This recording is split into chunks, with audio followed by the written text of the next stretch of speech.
कभी आप अगर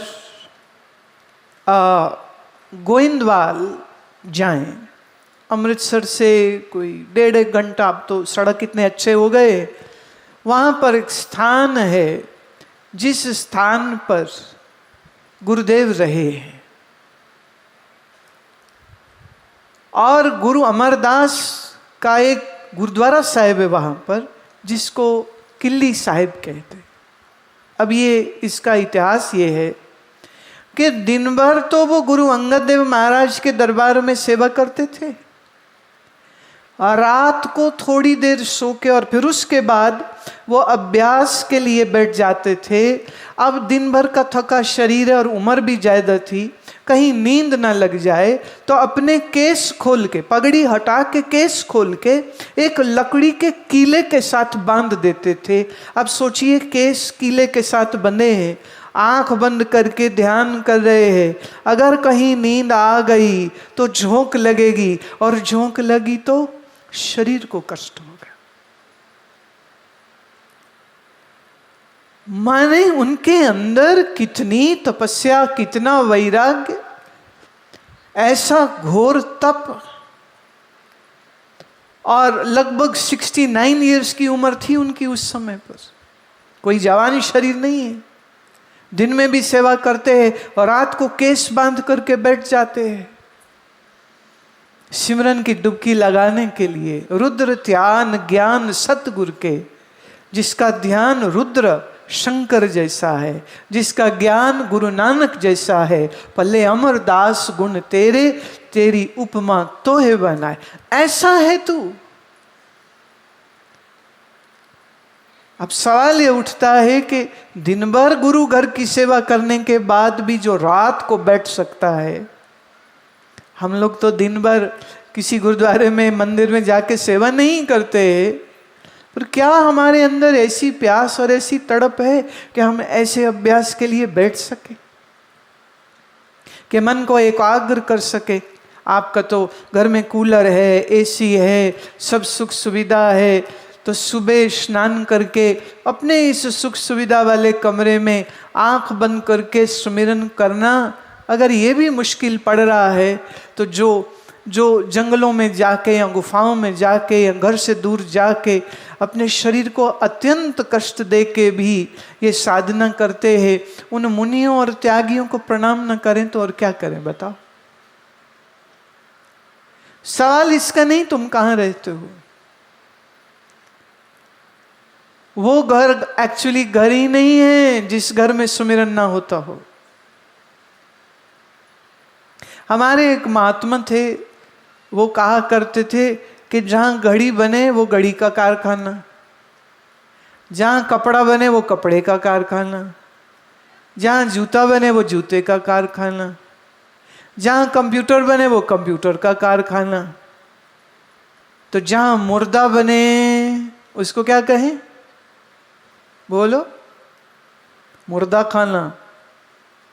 मुर्दे कहाँ बनते हैं, जिन घरों में रहते हैं हम लोग, तुम लोग, उसी घर में तो रहने वाला एक दिन मर जाता है, तो जिंदा आदमी मुर्दा हो जाता है, और फिर मुर्दे को फटाफट फट्टे पे बांध के शमशान में पहुंचा के उसका अंतिम संस्कार कर देते हैं।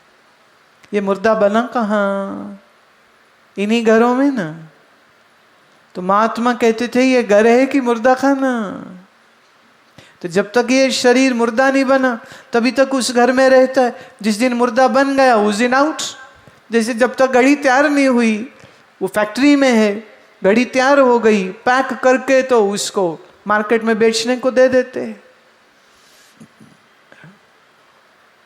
तो अगर आप अपने घर में सिर्फ खा पी के सिर्फ सोते हो और 4 बच्चे पैदा करते हो, तो आपका घर सिर्फ मुर्दा खाना है।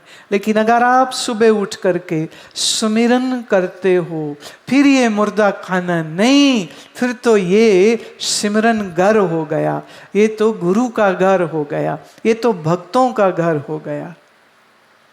अब मेरा सवाल आपसे है, मुर्दे खाने में रहोगे कि सिमरन घर में रहोगे? सिमरन करो। श्री कृष्ण कहते हैं साष्टांग प्रणाम ज्ञानी जन को करके सेव्याः, उनकी सेवा करे। सेवा मतलब क्या होता है? अरे महाराज थोड़ी रोटी पका के संत को खिला दी, ये सेवा नहीं है। कपड़े ला के दे दिए, ये सेवा नहीं है। पैसे चढ़ा दिए, ये भी सेवा नहीं है। संत की असली सेवा ये है कि तुम सुमिरन करने लग जाओ, ये संत की असली सेवा होती। सोचिए आपको रुपया देना आसान लगता है, तुम चढ़ा दोगे। तुम्हें लंगर लगाना आसान लगेगा, तुम लंगर लगवा दोगे। लेकिन ये संत की असली सेवा नहीं है। संत की असली सेवा क्या है? सुमिरन करना, ये सेवा है। अपने मन में ईश्वर की आराधना करना, ये सेवा है। भगवान भजन करना, ये सेवा है। गुरबाणी को समझना, पढ़ना, गाना, ये संत की सेवा होती। ये रोटियां खिलाना सेवा नहीं होती, वो बिल्कुल नहीं। तद विद्धि प्रणिपातेन परिप्रश्नेन सेव्या उपदेक्षन्ति ते ज्ञानम। और कहते फिर उसके बाद पूछो कि हे महात्मा, हे गुरुदेव, हमको उस ज्ञान का उपदेश दीजिए जिस ज्ञान को श्रवण करके हम तत्व की प्राप्ति कर सके, ज्ञान की प्राप्ति कर सके। अब अगर आपने ज्ञान की प्राप्ति नहीं करी और खाली गोपाल जी की आरती तो गा ली तुमने दिन में एक बार, या जन्माष्टमी पे सिर्फ, कई लोग तो बस तभी तभी जाते हैं, पर अगर ज्ञान की प्राप्ति नहीं करी आपने और आपके मन में भक्ति का प्रवाह नहीं आया, तो सच जानिए आपका श्री कृष्ण से कोई रिश्ता बना ही नहीं है।